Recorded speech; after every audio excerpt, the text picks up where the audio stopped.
Hi everybody, so here I am with the Next World Tarot, something that, or a deck which I have been on the hunt for, in active pursuit for a really long time.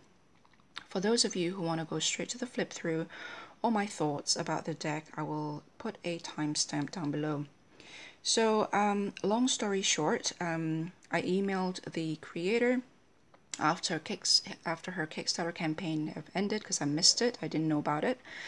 And she said, yes, it'll be available for sale. I waited for news, didn't get any news, emailed her again. She told me it will be available through various distributors. Waited around again. I think I was expecting an update from her website or something. I have no idea.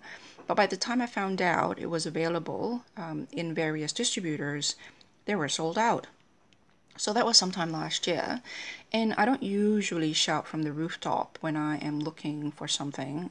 I would usually quietly just do that on my own, just hunt around for it. But in this instance, I was so frustrated that I shared my search for it, and one of you, Natalia, who was kind enough to tell me that a shop in California somewhere, I can't remember where, and I've never heard of the bookshop before, have stocked. I mean, they've stocked this deck. So I went there and ordered promptly, and apparently I bought the last copy. So the last copy in that bookshop for sure. I don't know if it's last copy in the world. A second printing, I believe, is currently in the planning phase. I'm not quite sure where that's at.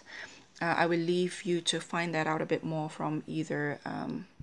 I did ask the various distributors and none of them know when, so I think only the creator knows at the moment. Anyway, so thank you so much for helping me find this deck. And the reason why I was keen to have this in my collection is because this reminds me of the Urban Tarot. And as you know, the Urban Tarot is my soul deck. And I know it is not to everyone's taste. It is to my taste because, as I said, I came to the world of tarot very recent, 2014, and very late in my life. I was 45, I think. Was I 45 or 44? Honestly, I lost count. By this age, I think you've lost count of your own age. Anyway, so I've also have shared with you as part of the Tarot Tag 31 Days of Tarot 2018 in January, when we were talking about, tarot going mainstream. I am one of those people who stepped in from the mainstream, and I still identify myself as being part of the mainstream, even though I am not mainstream. Why am I talking about this? I am talking about this because I feel very strongly, like anything in the world, I think, unless it is relevant to our daily lives, to the aeon or to the milieu that we are currently living in, it is good that we can seclude ourselves and cuddle into ourselves in a hermit mode, and get in touch with our soul, our spirit, or God, or whatever.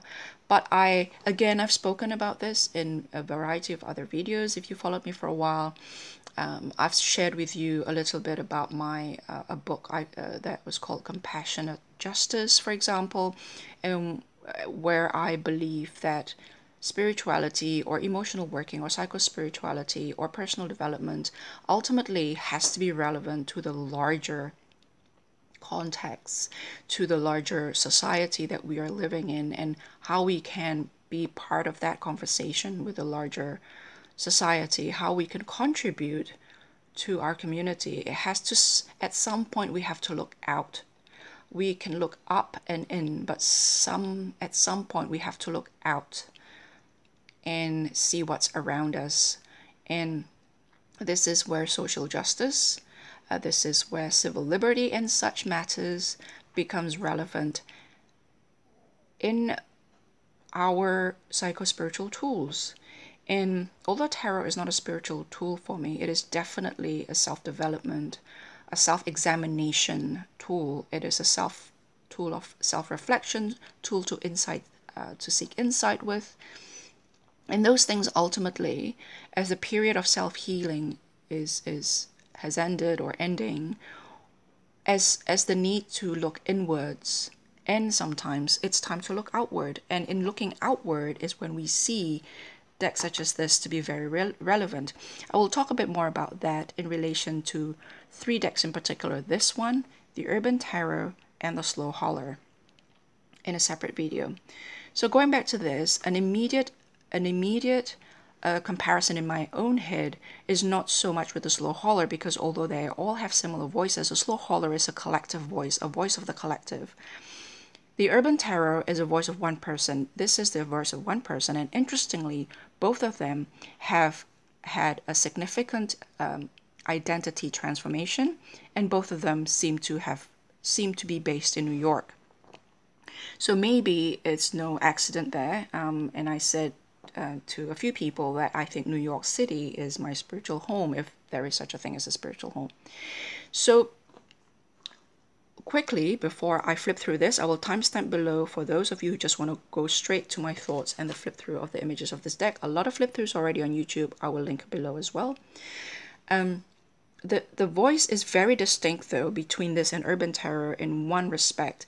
The Urban Tarot is a voice of someone who is authentic, who genuinely put herself forward in terms of her life experiences, her life story, and her values as well, and beliefs. And that includes a very socially conscious self.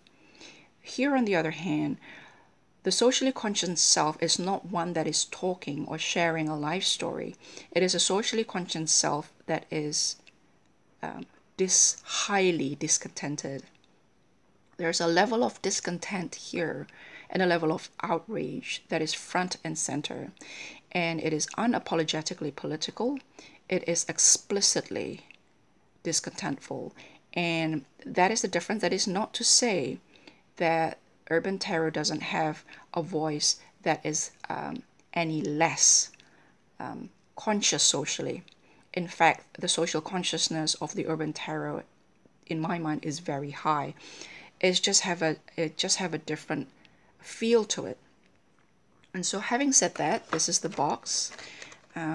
Again, I'll talk about those voices that unite 3 decks in particular, which I really, really like because I feel they are relevant to the modern world. I'll talk about that separately, the Slow Holler, the Urban Tarot, and the Next World Tarot. So this is a normal tuck box, which I feel won't last the test of time. So I'm going to try and make one of those do-it-yourself boxes and use this, upcycle this onto a sturdier box. And for now, I'm going to leave it here. Okay, will that stand? Okay, maybe here. Okay, anyway. So it is very, very big. It's the size of an oracle deck or a jumbo, what some printing platform called jumbo size.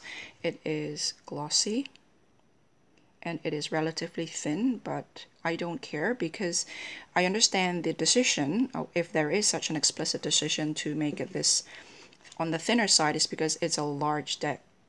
And my experience with large decks with thick cardstock is that it became really hefty and quite hard in the hands. So it's quite glossy. Reminds me of the Bonfire by Schiffer. It's thin enough to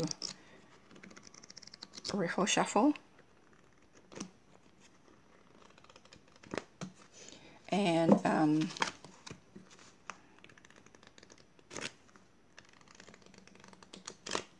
And it comes with the full on, whoops, okay, there it is, slippery. Can you imagine if it's thick and large and slippery? It'll be a mission to, yeah. So the King of Cups, which is a very important card for me, if you've seen my videos, is at the front when the cards are facing up, and the Fool's at the back like so. And so there's some interesting changes that Christie, the creator, made, which I found quite worth investigating by going to the book itself to see what she says about it. So I'm going to flip through the majors and then I'm going to read from the handbook. So this is the Fool, and you can see here it says Yonkers, and then there's a graffiti over it says nowhere. And there's a person here with a backpack, a dog, a drinking bottle, lunchbox here. And there's all this floating, like almost like a swirl of wind. There's what looks like dollar bill, I can't be sure, coins, leaves, things that looks like paperwork, ticket stubs. I don't know what this is. Plants over here. I think, is that water lily? Is that lotus? I'm not sure. And there's all these little bits like of confetti like bits all over the artwork in the deck, which makes the feel of the images a little bit grungy and somewhat dirty, and I think that's on purpose. And I don't mean dirty in a bad way. I just mean it grungy, like worn, very lived, really earthy sort of feel. The magician looked very self-assured, looking straight out. That's quite amazing, with everything she needs: a cup of coffee, her bag, her water bottle, her tablet, her books. And she's looking out very assured. This is the Empress, and I don't know anything about astrology, but I appreciate the extra information. Earth, Taurus, Venus.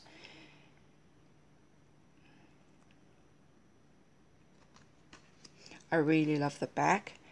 There is this flower that is being constrained by this something soft and beautiful and natural is constrained by something harsh, something human-made, something mechanical, something metal and sharp. It's such a contrast. It's like something feminine being constrained in a very aggressive way by something that is not of its nature, of the nature of the thing that is being trapped, I mean.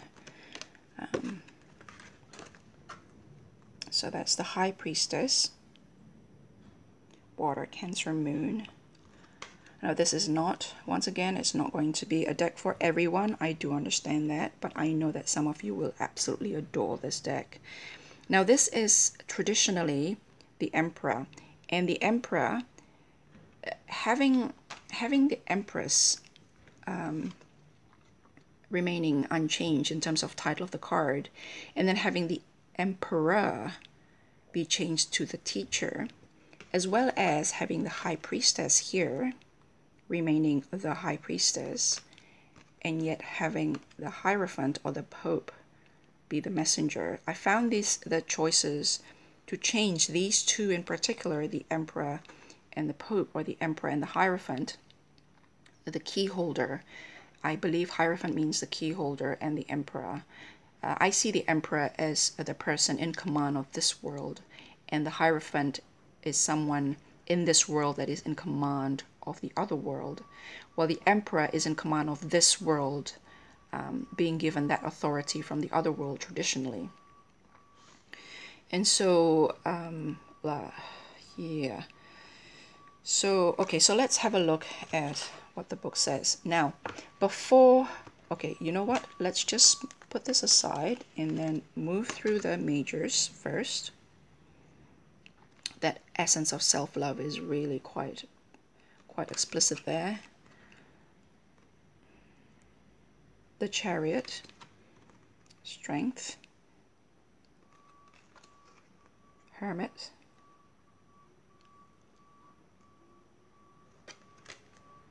a Wheel of Fortune. I'm sorry about the noises of the recycling truck. They're coming to pick up our recycling.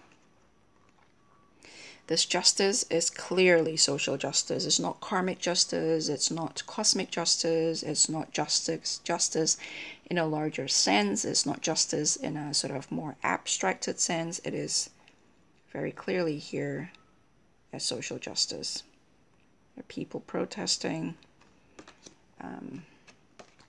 Suspension is the Hanged One. It is renamed, but it isn't too far off from the idea of the Hanged One. Death, Water, Scorpio, Mars. This is my card, according to the astrological associations of the Golden Dawn. Temperance, Fire, Sagittarius, Jupiter. I'm going to ignore the astrological information for now because I can't comment on them because I'm not qualified to comment on them. The devil, again, unapologetically political. Justice is not blind when silence equals profit. Boy, that is so true. This is so I've been in the corporate world, and I've been in the area of criminal justice, and it's, yeah, I'm gonna stop myself there. I'll talk about that some other time because I'm due to talk about the devil. So I might have to incorporate this. This is so powerful. Anyway, but as you can see, it doesn't shy away from, you know. So again, revolution, of course. The tower is revolution. What else could it be, right? In a deck such as this. And again, it is something I need to sit with because this just conjures up a lot of memories and thoughts and things, and it reminds me of my younger days in my 30s when I'm always ready to be up in arms, and I'm a little bit more jaded now, a little bit more tired, and the star.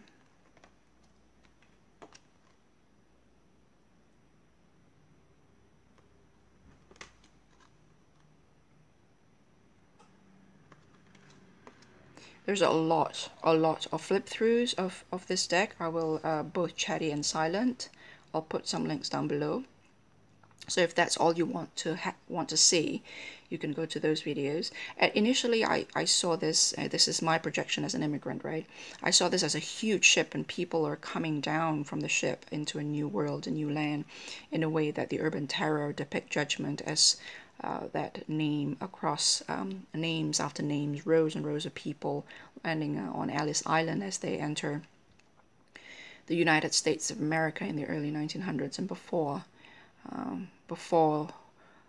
our narrative and our understanding of migration, of people's movements across the world changed to a more sort of whatever it is now. I actually see migration as part of a human rights, but again, I'll talk about that some other time. This is actually, if I look closely, it's an apartment and people are protesting here. So you see NYPD, NYVB. There is this one here that says, you know, hands up, don't shoot. And then over here it says Black Lives Matter. And then over here there's no peace, no justice, no peace, no right, something. And I remember when I was marching down whatever avenue it was in New York City just before the invasion of Iraq in 2002. It was cold, it was December, it was snowing, and there's chanting, no peace, no justice, no peace, no justice, no peace. It was the power of the people, of the voices of the socially conscious. Anyway, the world. And this is one of the most beautiful, beautiful world card I've ever seen. And I look into this person's face and eyes almost, and I feel so touched and so moved that I almost cried when I first saw this. The most beautiful, beautiful depiction of the world I've ever seen. Okay, so now I'm going to read out to you from the book, and then we're going to revisit the teacher and the messenger there to see what that's about. This is the opening of the book. When we're up, the system wants to tear us down. When we're down, we sink in an act of resistance or self-preservation that comes from the horror of exhaustion. How do we hold each other up in a world where oppression can be louder than self-love? The next world terror is a tool of magic. Magic is essential for the head to reach the feet, and for the feet to truly feel the earth, the sun, the trees, the ground, and the elements that much of humanity take for granted. The next world is a threshold between humans and ghosts, where the spirits of our guides are sparkling behind us when we are at war. The next world aims to decolonize the stories of our grandparents, as our connections to the universe are often challenged by the fog of patriarchy and imperialism. The next world aims to dismantle the patriarchal foundations of security culture, as it has silenced survivors of sexism and violence for far too long. The next world is a femme hacker eager to out the truth and tired of compromising her body for stability. The next world is about decriminalizing black bodies, its conversations on external and internalized racism transforming into action, its dismantling white supremacy as a universal task. The next world is accessible. It's relearning respect to the point where we can care for differently abled people through intuitive and rapid responses. The next world is self-care as a right. The next world is reviewing our definitions of gender and respecting those of others. The next world is trans-feminist. It's understanding historical power structures about gender expression. It's intersectional, as discussing gender and race is vital to feminism. It's about elevating the revolutions required to truly elevate all women. The next world removes the patriarchal gaze that stares deeply into communities of color, the gaze that erases histories rich in gender queerness and matriarchy. The next world is a foundation for reconnecting to our ancestry and dismantling magic that's been harmed. It's being spiritual and queer and broken or fixed, but being okay. The next world is misfits, owning their cultures without guilt. It's causing a glowing rift between structured dogmatic religion and humanity's connection to the spirit world. It's nurturing the decolonized ideologies on health and wellness passed down to us by our abuelas, our elders, and our healers.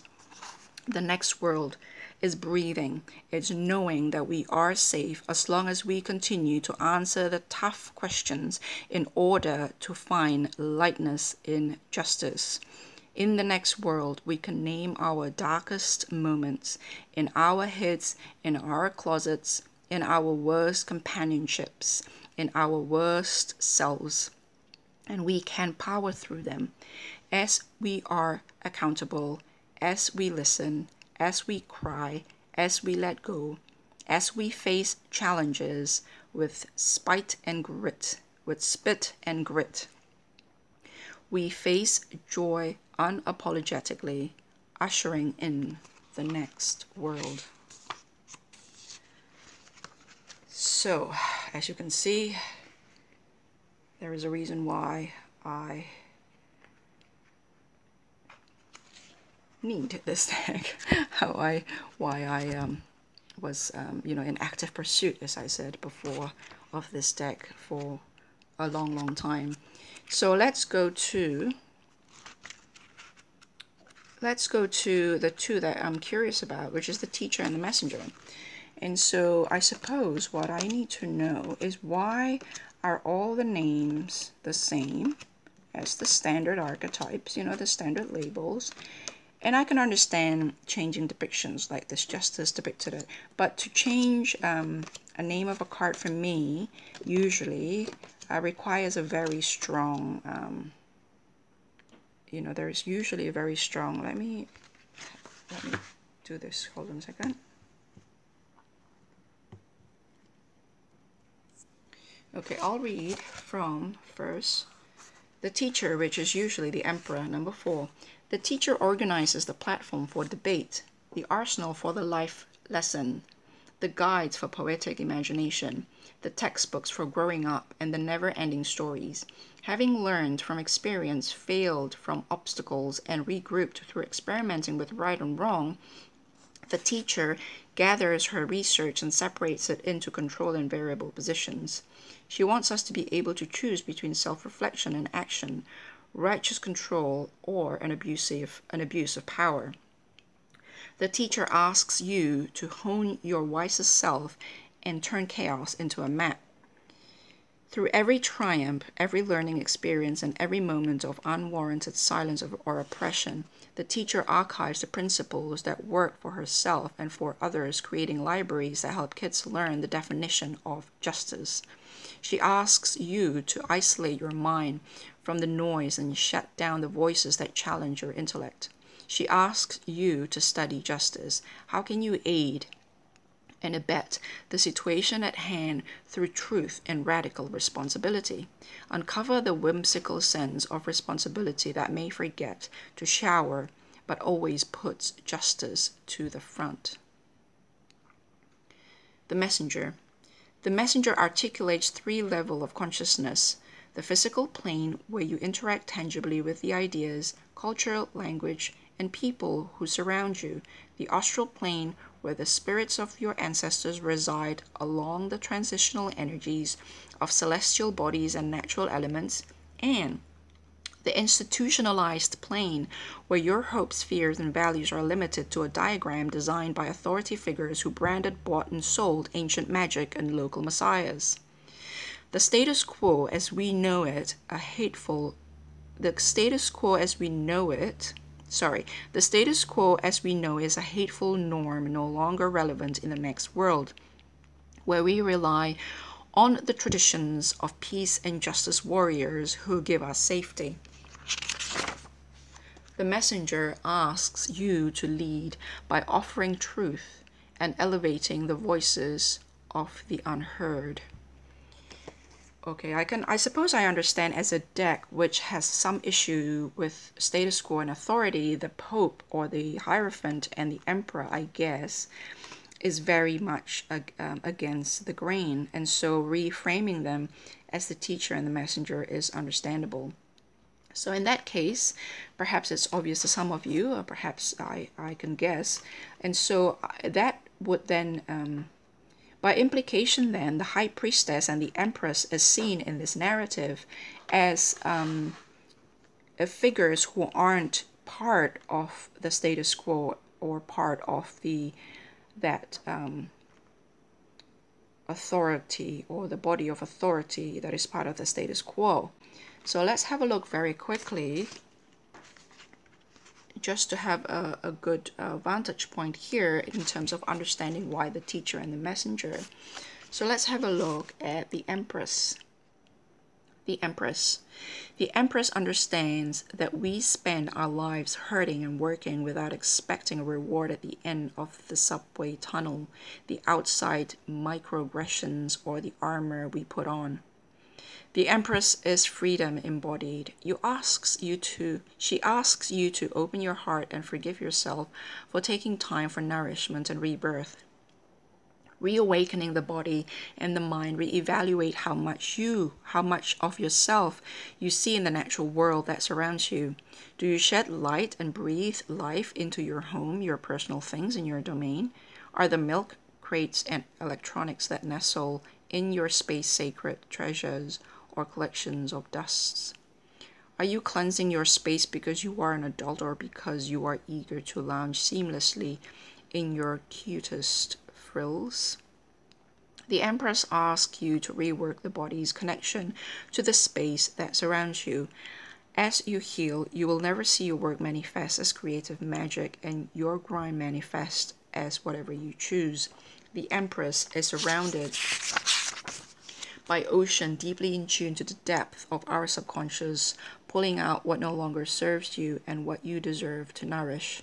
The Empress asks you to believe in sexuality without the institutionalized guilt that often rides in tandem to pleasure. The Empress wants you to feel fierce, wild, and beyond your dreams. Now begins the challenge to fortify your heart in order to give and receive love to its fullest extent. So I can see that the High Priestess and the Empress, the more yin or the more feminine archetypes, are connected to nature, to our true selves, to the original or the uncorrupted state of things, while perhaps the emperor and the hierophant are perhaps more associated with not so much corrupted, but that layering of human interference we call the status quo, that the narrative of this text seek to break away from. So I suppose I could, I could understand that. Okay, so we'll move to, we shall continue our journey to that's the majors, to the minors, the roots of fire. This is a big deck, large cards there, about, that's the Fountain Tarot there, about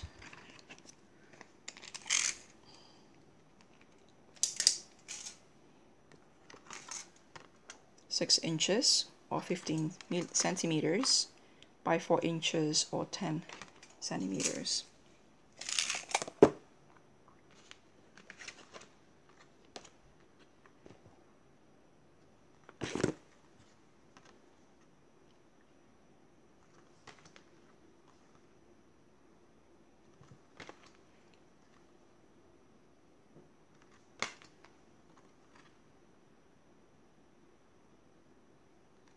Decolonization, rebirth,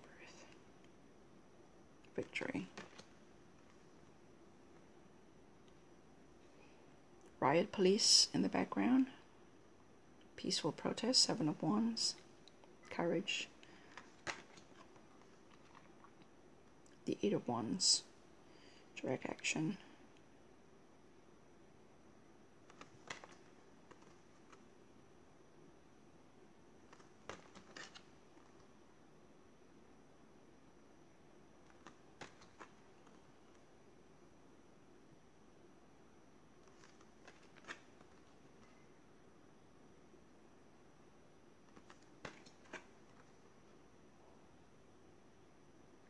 So the keyword here, Throne of Determination.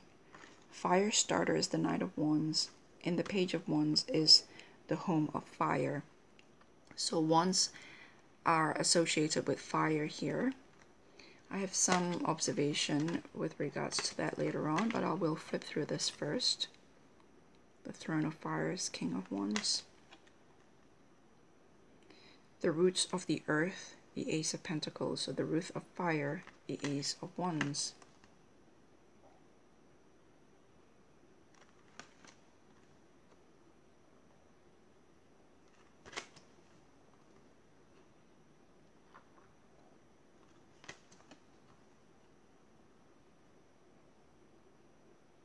The keywords are interesting. It reminds me of the Thoth, but not so much, so I don't know.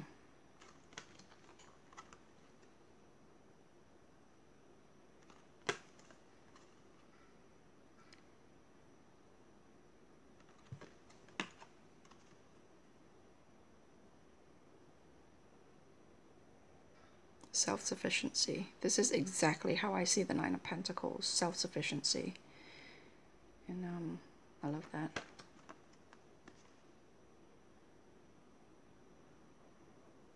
Security. You can walk anywhere and you'll be secure. You feel secure. Self-assured.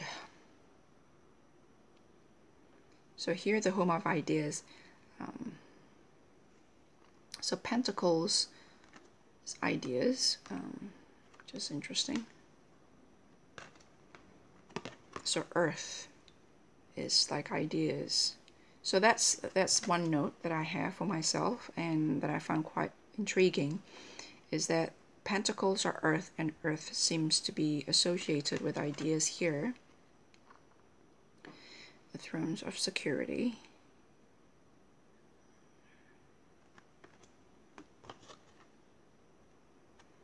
And if you see the aces for an Ace of Fire and then Ace of Earth,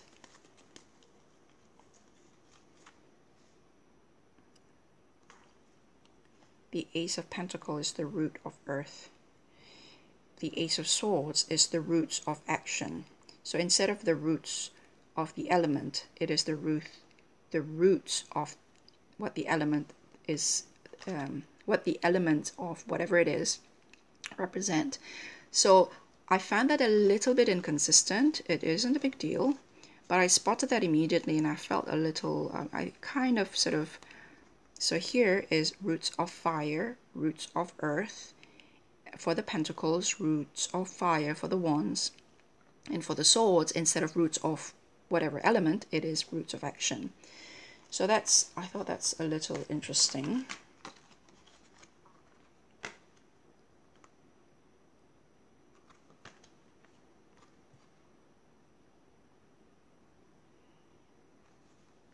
So the keyword reminds me of Crowley's keywords.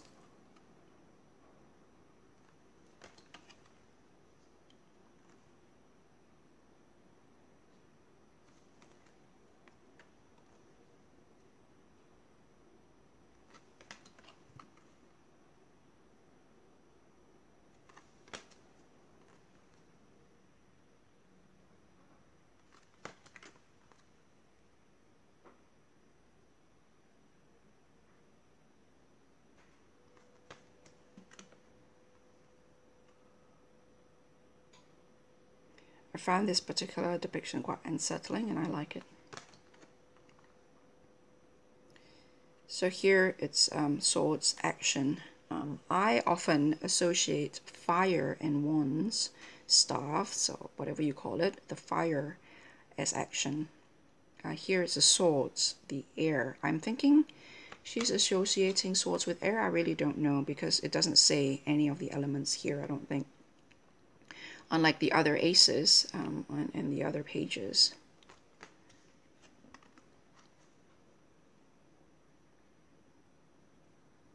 This is one of the first images that I saw, and I absolutely fall in love with it when I first saw that. See the roots of water. Again, we're back to the element. So it's interesting that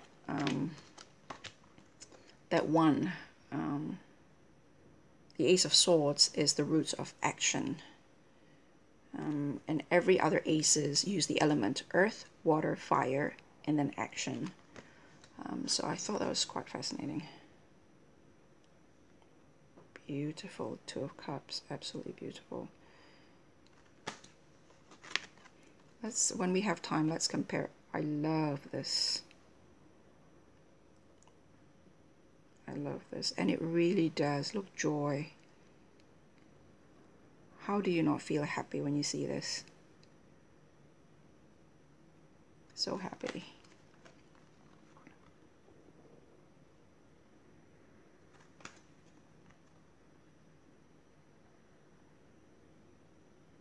This is sad. Sorry, I was cut off. Yeah, anyway, this is in the graveyard, and it feels sad. And I was going to say that this feels like Waite's take on the Five of Cups, but I could be wrong, because I'm not very familiar with Crowley's take on things. I'm going to have to remind myself to compare the Two of Cups and the Lovers, because abandon, Eight of Cups. I like that. Abandon.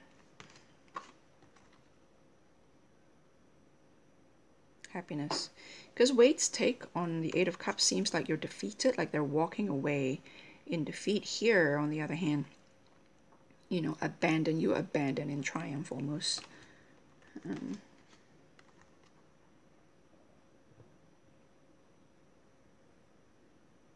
Safety, the tens are safety. Home expression, so the cups are expressions. Let me see what the pages are. So a lot of the pages are homes to, home to the particular suit.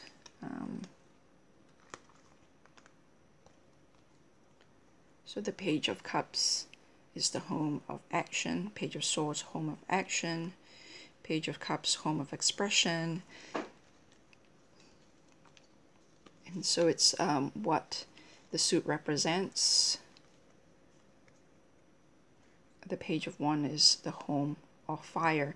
So it is interesting that the Page of Wands is the one that is the home of the element. Everything else is the home of what the element represents, or seemingly so. And the Ace of Swords is the only one that doesn't say the Ace of whatever element the Swords is to the creator. And so yeah, so that is just the aces and the pages. I thought was a little inconsistent in terms of, it's almost as if she hasn't quite made up her mind whether she was going to use the element or what the elements represents, or what a particular element represents.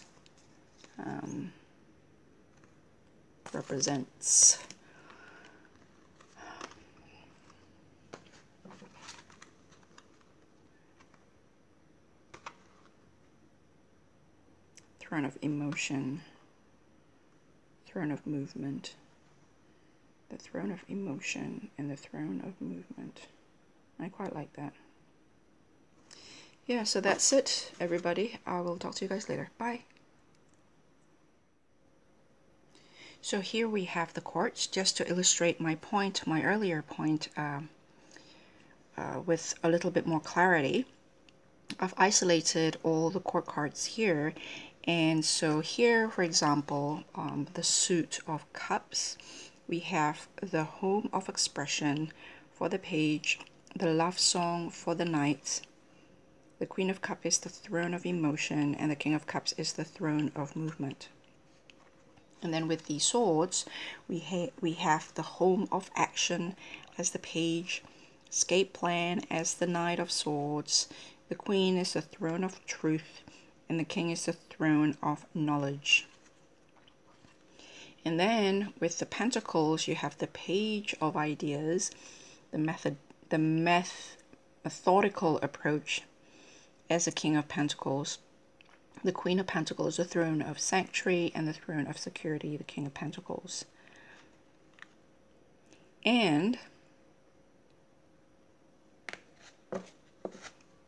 this is what I find interesting. In the Suit of Wands, the Page is the home of the element of fire, and then Fire Starter, the Throne of Determination, and then the Throne of Fire. So unless I'm missing something, or I may have misunderstood the use of the term fire, it feels to me that everything else is spoken about in terms of the what the suit represents. So what cup represent, what swords represent, what pentacles represent. Here, instead of what wands represent, it is talking in terms of what wands is associated with elementally, that is fire. Home of Fire, Fire Starter, the Throne of Determination, Throne of Fire. For Pentacles or Earth, it's Home of Idea, methodical approach, Throne of Sanctuary, Throne of Security. Oh my god, I keep wanting to say methodology instead of methodical. So methodical approach for the Knight of Pentacles. The Knight of Pentacles apparently have been known to be the slowest moving archetype, right? So methodical. So that sounds, I could get that, yeah. And here with the Swords is the Home of Action, the Escape Plan, as the Knight of Swords, which is very, usually for me, it's the Fire of Air. It's very hectic, is very, running with scissors come to my mind. The Throne of Truth and the Throne of Knowledge. And so I often associate fire with action, as I said before, so that kind of tripped me up a little bit. Although here in the wands itself, which is what some of us would associate actions with, is simply the title simply uses the elemental association with wands, which is fire. So we'll look at the aces. All the aces, wands are ace of roots of fire. The aces are the roots, so the ace of wands are the roots of fire. Ace of cups is the roots of water. The Ace of Pentacles is the roots of the earth, and then bam, we have the Ace of Swords as the roots of action. Element, what an element usually represents. And so the element is skipped altogether here. And if we go to the suit of swords for the court cards here, there's no mention of air at all. So I'm not quite sure if that's on purpose, or and how the page and the king of wands are the only two that is titled based on its elemental association instead of the way the others have been titled. I'm not quite sure. Do you know what I mean? Do you see the sort of a glitch, inconsistency or pattern there that I kind of spotted? And it bothers me a little because it's kind of, it feels like a kink to me. But yeah, so that's basically it. I feel almost as if reading through the book, there isn't any particular elemental association with the swords or the suits and what the suits represents. And it's almost as if, to me, the sort of, you know, the narrative of this deck could get away with just directly saying the Page of Wands as the home of something and completely bypassing the elements altogether. It really, to me, at least from what I can see, you know, whether the cups, the wands are fire, water, or earth, or air, or whatever, it's almost as if the elemental associations could be completely done away with, and that would make it a cleaner associations between the suits of cups, swords, pentacles, and wands directly relating or related to various aspects of life without going through the elemental associations of earth, fire, water, and air, because the dialogue here doesn't, you know, doesn't go around, or it doesn't center around those elements anyway. In that sense, it is very, very exoteric, and it's not at all esoteric, in that it reminds me of an older Marseille style associations of the suits with directly with segments of societies and the movement around and between those segments. And so actually, you know, to me personally, just reading the book here about the various cards and the various aces here, really, you know, the earth, the water, and the fire element, and that association with aspects of life doesn't even come to play. So yeah, so without repeating myself, I feel like I don't know, the Ace of Cups, if it's titled the roots of emotions or the roots of, I don't know, something, it could almost be a lot cleaner that way, so that it's consistent across the deck, that we're not even touching those four elements, which is kind of, I think they're more from the esoteric world anyway, and this deck is completely not esoteric at all. In fact, highly rooted in the real world, in a current world, in a world that we live, all of us, day to day, and that we shared, that's visible to all of us. So yeah, so that's it, and I'll talk to you guys later. I hope that's been useful. Bye.